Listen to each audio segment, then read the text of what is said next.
everybody, Vagrant Gaming, and here we go into Voidstar. Now I tried to get a couple shots in the door, but I get cut off by a force choke because the Marauder gets all over me. One of the things I do early on is I pop my shield.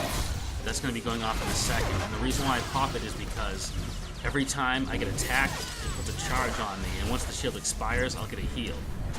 Now between him not having a ton of burst and the other sentinel backing me up, I'm good. So if you watch this, he does his blade blitz. And as he started dashing forward, I started to move towards him from his origin point. And the reason why is because once they start that move off, unless they hit something, they're going to keep moving until they hit their maximum range. So he's already used his leap and there's his blade blitz. His gap closers are done. And then it was just a matter of the team focus firing on him. As you can see, as he passed the pillar, that was probably Super Snoopy, if not one of our other commandos. He tagged him with an electronet, and between me and the second, I was into that. So I tucked myself behind a pillar there, so hopefully none of those people charging in would see me. It's good to check your back every now and then. And the way is pretty much clear. As you saw earlier, they planted the bomb fairly quickly, unfortunately. So now it's a matter of trying to rally so that we can hopefully shut them down. We'll stall them at the bridge for as long as possible, and then hopefully we'll be able to shut them down next door. So I hit the mortar volley for the root, and I threw the stealth scan thinking he may have gone forward, but instead he tucked off to the side, which was actually turned out to be a smart play. And an electronet got popped on him. You know, the Sork hits his knockback on no one, as they do every now and then. And so now we're going to focus down that operative Shots in. Alright, he's down. And now we're going to move on to the sorcerer here, the lightning sorcerer. And if my diversion wasn't on cooldown, I like to pop that, especially against a lightning sword, because for 10 seconds, pretty much nothing they do can hurt you. So I'm getting locked down. Another choke, so I hit my adrenaline rush. And then I try to just make sure that guy couldn't hit that terminal. We're just trying to stall them. It looks like there's 3 on 2, so and looks like this one here is a healer. So the odds aren't in our favor. So we're just going to slow him down for as long as we can. I hit my reflective shield, which might have been a waste. You're better off saving that for if you get 2 or more people on you, because every time it reflects an attack, you get a bit of a heal. So if you get 2 people on you, that can help you out in a big way. So we're trying to focus on that healer.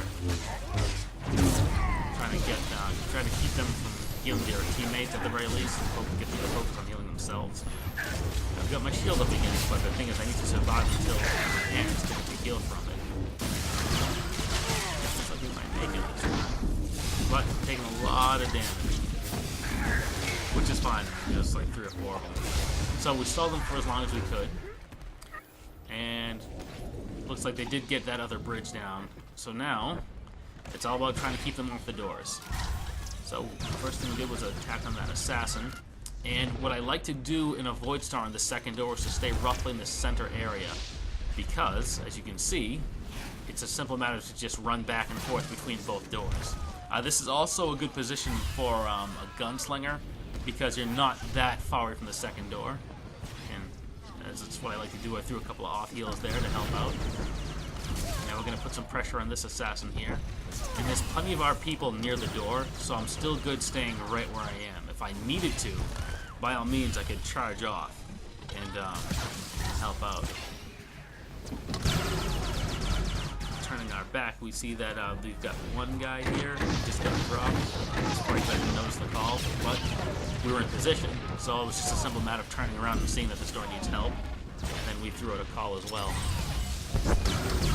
Unfortunately, Snoopy's getting ripped up in there. Tried to heal him, but it looks like I messed up. But back was here. And now get some respawns coming in, which is nice. So I'm going to back off the door a little bit. Nice shot there.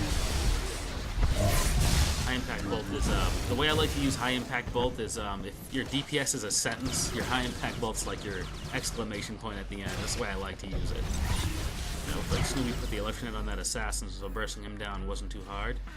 And I believe that's our healer there getting focused, so I'm going to throw a couple of off heals just to help him get over the DPS burst. And then once it's stable, she's fine to keep herself going. And then we'll start healing. And back to the door. And sticky grenades are really handy, not so much for your overall damage, but they're pretty handy for defense. Because if you're about to die, and if one move you can use, throw a sticky grenade. Because even after you get dropped, there's a bit of a delay before it explodes. And I think it still interrupts them when they're trying to cap an objective. I remember early on in game it was like 1.0. If you had a dot ticking on you, you couldn't cap an objective, and that was frustrating. Because like a gunslinger or a sniper that was playing dot spec, they throw a corrosive dart on you or something, or their sharp grenade, and then you couldn't cap for like the whole duration of the move. So like you could just you could cover nodes by yourself, basically. You just threw a dot on everybody, and even after you got killed, it'd be a while before they could do anything. But they fixed that ages ago. It's a bit of a throwback to some of the long-time players. So we're still going back and forth every now and then. We're checking each door just to make sure everybody's okay and they're not in the middle of capping. And now we're going to fight this assassin here, who's right in the center here. Backing off him a little bit because it looks like he's focusing on someone else. Dashes off. Full auto one. We're real close to finishing him off.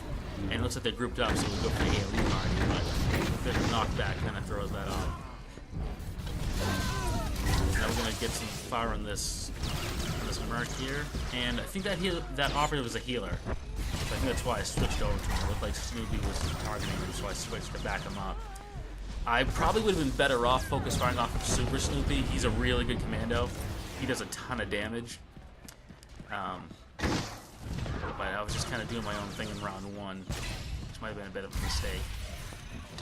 Raimi's my guildmate there, who normally plays a Vanguard.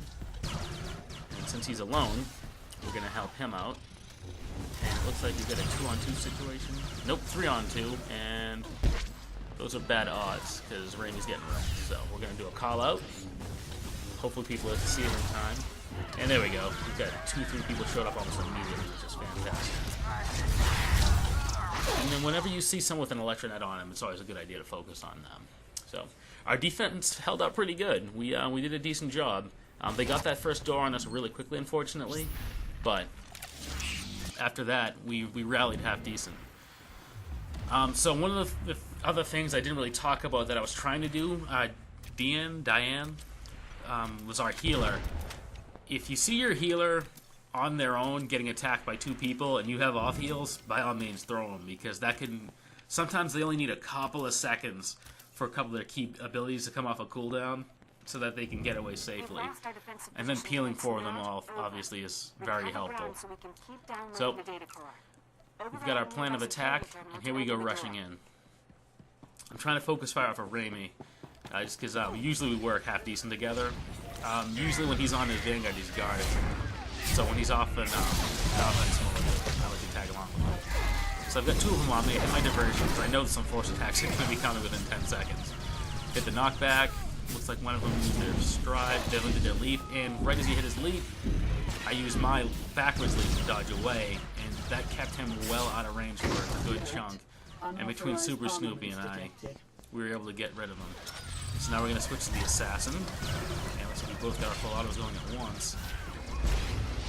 And the thing is, so with the defenses that assassins get, they have their tech immunity, which all your force and tech attacks won't do anything while they're like glowing.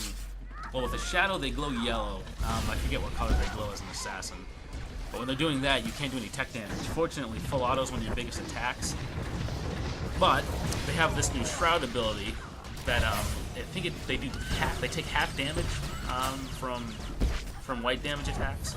So it's a good idea to give them that defense, because before, if you were a commando, it's like, oh, it's easy. I'll just pick one attack or the other, you know. But now you have to actually put some forethought into what you're doing, especially if they pop both of those at once. Then you can't really do much to them. So we had a decent DPS rush. We got this door capped in fairly good time. So now we're just going to try to keep them off the bomb. Normally I'll spam AoEs, but no one's really trying to defuse it. So I just stuck to single target. Putting pressure on this guy here. And Snoopy's firing away as well. And we've got a good shot at stopping this guy. Looks like he soaked both of our demolition rounds. So neither of us noticed that his defense was up. But we keep the damage on. He goes down. Just throw a quick off heal.